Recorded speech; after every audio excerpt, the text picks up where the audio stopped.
Hello and welcome to this ASMR video.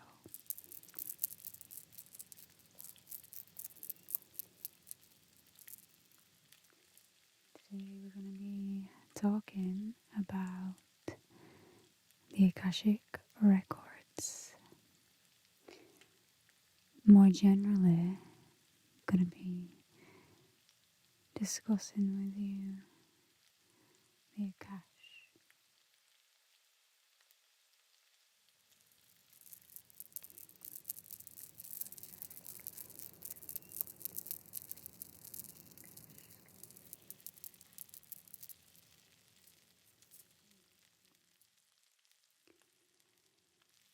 I have my own personal way of thinking about it, so if my way is different to yours, then that's perfectly fine and perfectly good. I'm just going to give you an idea of the way that I think about the AKASH. To me, it is a plane of existence where all things that you can think of are possible. I likened it in my mind to the idea of in Harry Potter where they have the room of requirement. Well, that's kind of what the AKASH is like to me. I want to take you on a bit of a journey this session and tell you how I get to my own personal Akashic records.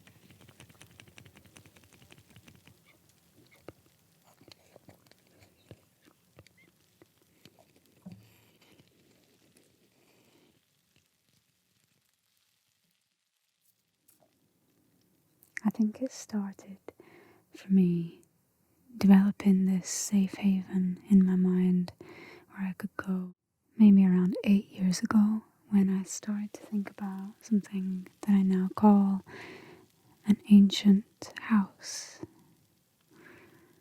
I happened to be at work, working in a tiger store, and what happened is I was daydreaming about this ancient house that was me. Every time I go there to do an incredible amount of healing and channeling and receiving and downloading of information. So imagine now from where you are, whether you were led down, sat down, maybe even doing the dishes, whatever you're doing. Just let my voice guide you a little bit with this visualization. So relax your body, and the way that I get to this ancient house every time is through my spirit animal.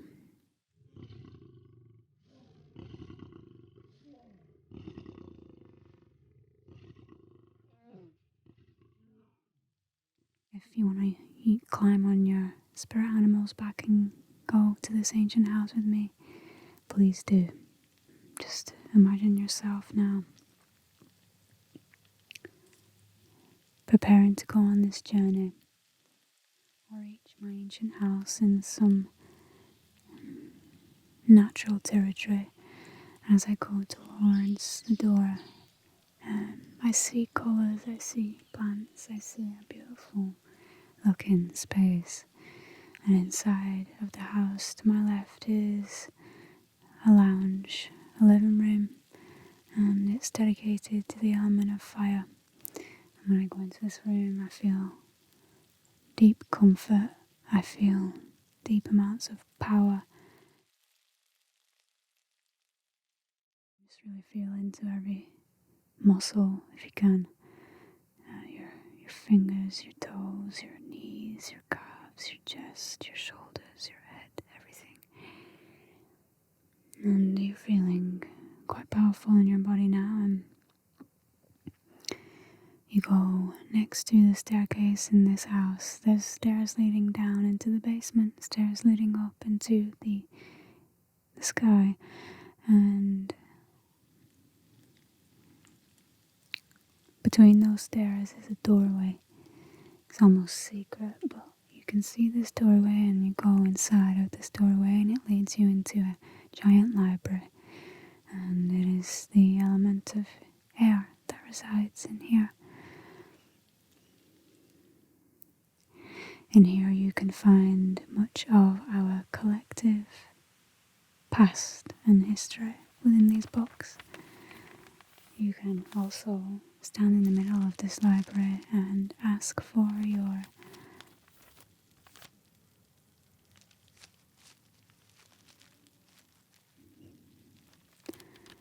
soul's path book. You may even want to take a little read of this book. Maybe not, maybe save it for another time when you can be even more relaxed. I've stood in this library before and asked for my soul's journey book to come down, and as I read it, I get inclinations of what I'm here to do. But you can ask for any book. That is part of the past, present, and future.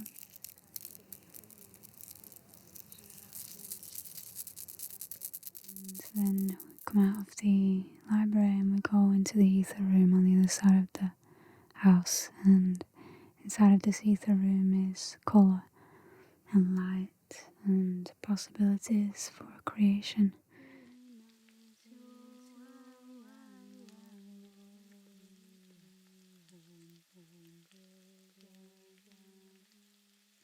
So this ether room to me is where real creation happens.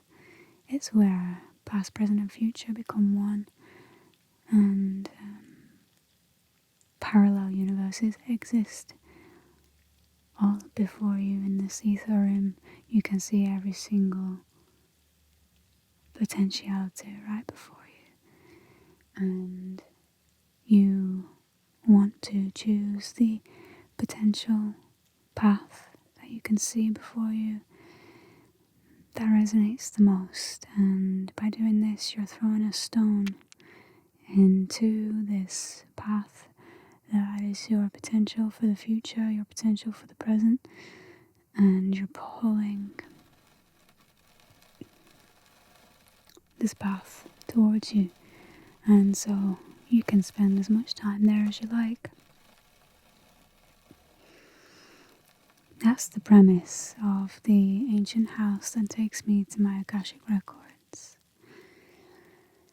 As I mentioned, there is 2 stairways, and these stairways are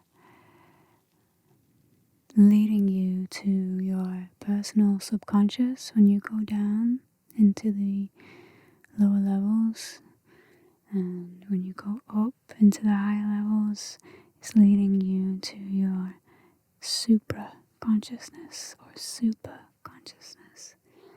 And you can also find any answers you're looking for there.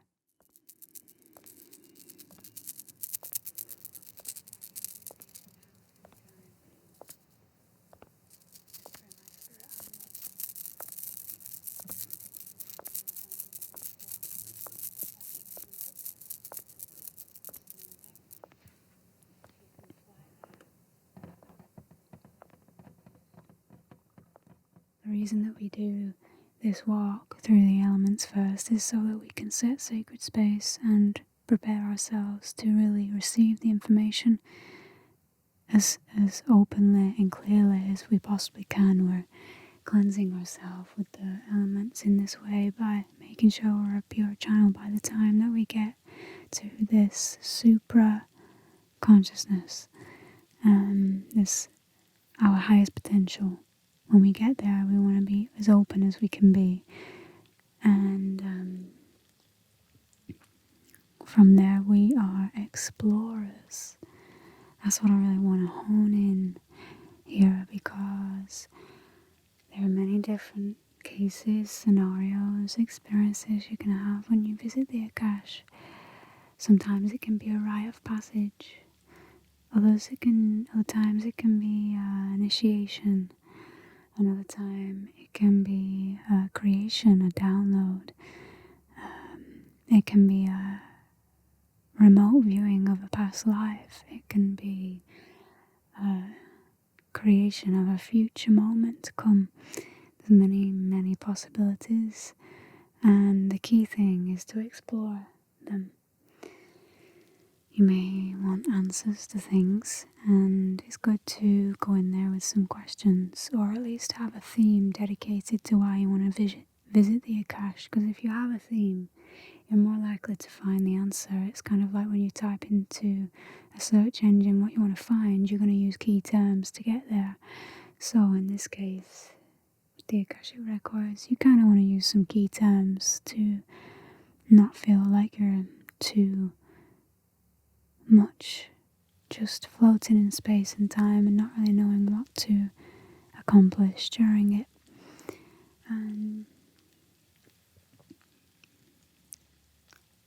If you don't get the answer to your question, look for what answers you do get to other questions, because being patient for the answers to come is all part of the process. If you don't get the answer to a question, you're not meant to have it just yet. Or maybe you're needing to do just a little bit more research on that specific topic until you can really piece together all of the puzzle. So keep that in mind.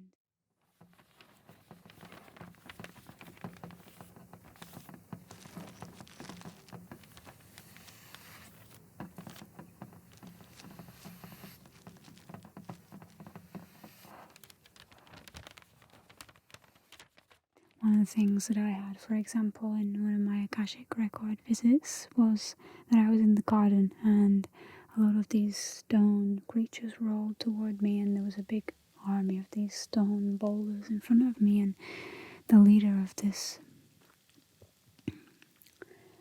group came to me and placed two hands before me, and one hand had some kind of electrical device, some kind of technology, and the other hand was just a hand that had nothing inside of it. And I thought long and hard about what I was supposed to do here, and it came to me that the person was offering me an answer to all of my questions, but I had to choose which hand did I want to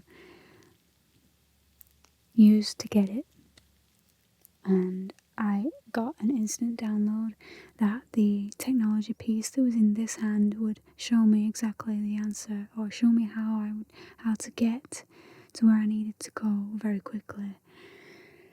And when I looked at this empty hand, I got the instinct that I would be the one to find that information out for myself without the technology, but it would take a longer time. It would take longer, it wouldn't be as easy as pressing a button on a piece of technology, and so I chose the empty hand, and you may wonder why, but to me it was very clear, it was very genuine for me to personally stick to choosing the empty hand, because it felt like I was still saying yes to being helped, to finding the answers that I seek. But I wasn't going to use any shortcuts to get there. I was going to do the work myself. So that's what one of my trips to the Akashic Records looked like. If you want to know about some of my other trips to the Akashic Records, you can check out one of my past videos up here. That's to do with a past life visitation that I did where I went to the sun. And this involved going down into the basement through a portal.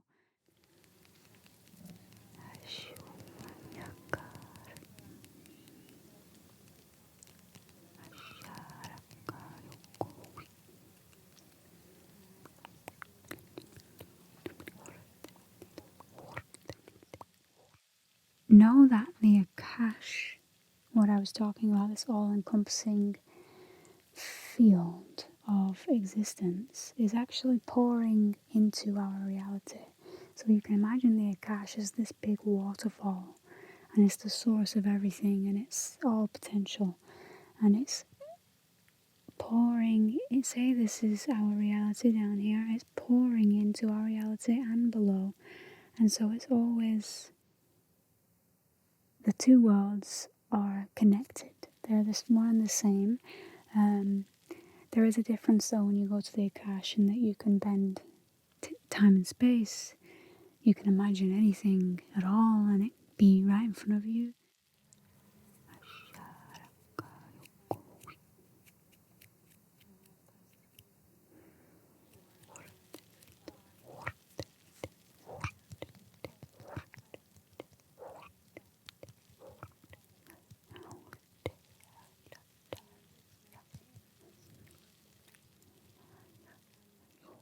You do get these kinds of interlinks with the AKASH throughout your day, so be aware of those too if you're not someone that wants to do visualizations.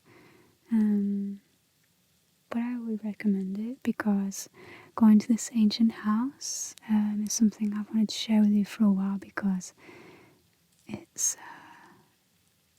really quite an expansive place, and you can make it your own. You can create your own ancient house, and you can explore the AKASH from any one of those rooms, but you may choose to go to a specific room over another for specific reasons.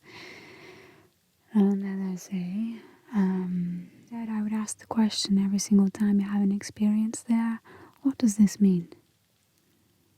Maybe something simple, maybe something completely crazy that happens. And I think the main key to exploring your AKASH is knowing that whatever you do experience whilst you're there is part of a puzzle that you're meant to uncover. It's kind of like your dreams. They are always trying to tell us something.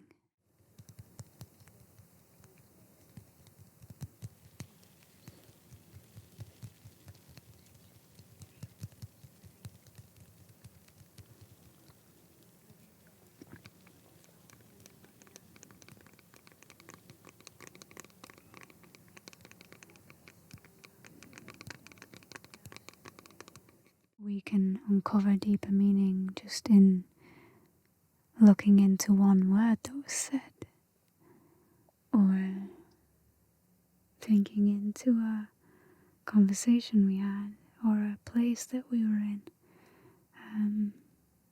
Metaphors can help in this sense. Did you go upstairs? Did you go downstairs? Did you go to a corner? Did you go to an open space? You know, all of it's trying to tell us something, and decoding the information is probably the part that a lot of people get hung up on. But there's always so much information to decode, so don't be worried about the fact that you might not have received some of the answers that you were looking for. A lot of great ancestral work can be done as well through this AKASH. Multi-potentialites will enjoy the Akashic records very much.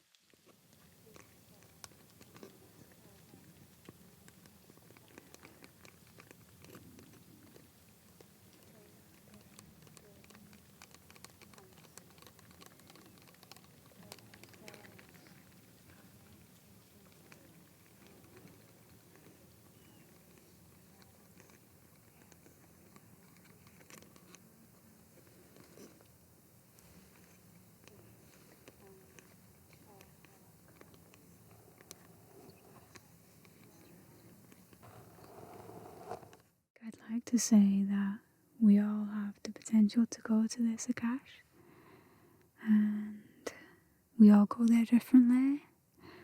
Some of us can do it in our everyday lives, you know, just whilst we're driving, whilst we're doing mundane tasks, others, like me, need to have a calm space, need to set sacred space, maybe with sage and drumming and lying down or sitting up and doing it from there.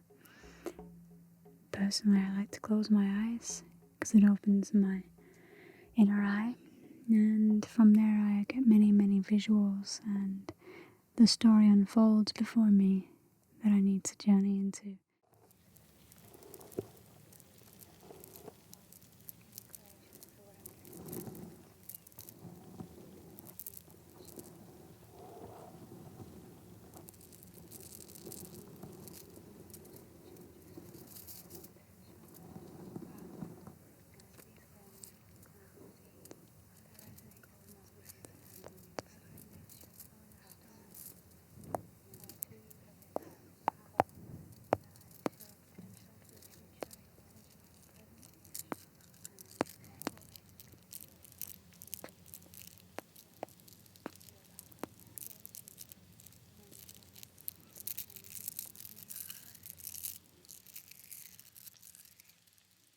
I think it's important to recognize that you're going into sacred space with this kind of thing.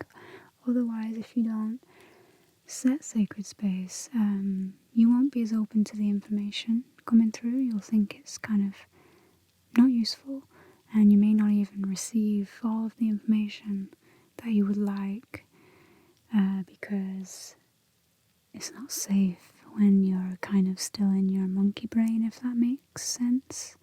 It's important to pass through a sacredness when you're going to visit the AKASH. So here are the 5 steps to visiting the AKASH. Number 1, ask spirit, animal, or spirit guide to accompany you to the ancient house. Step 2, visit each room in the house of fire, water, earth, air, and ether. Step 3, choose a room to ask your question, whichever resonates the most. Step 4, once there, ask the question or give an energetic imprint of what you are looking for. Step 5, write down your experiences and maybe use some tools as confirmation of what you saw. Things like tarot can be a great help in this case.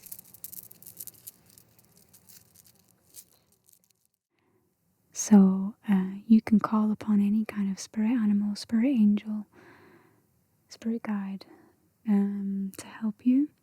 There's tons of help there for you. And remember, you're an explorer.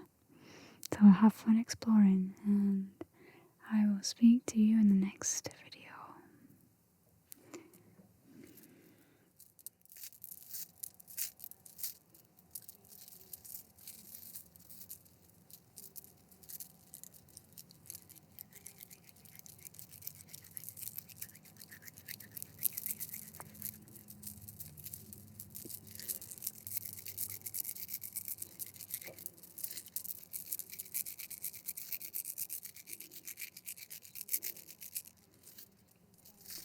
Going into ourselves is a journey that can be made through the AKASH. If you would like to ask me to visit the Akashic records for you, go to my website, misssynchronicity.com/Akash.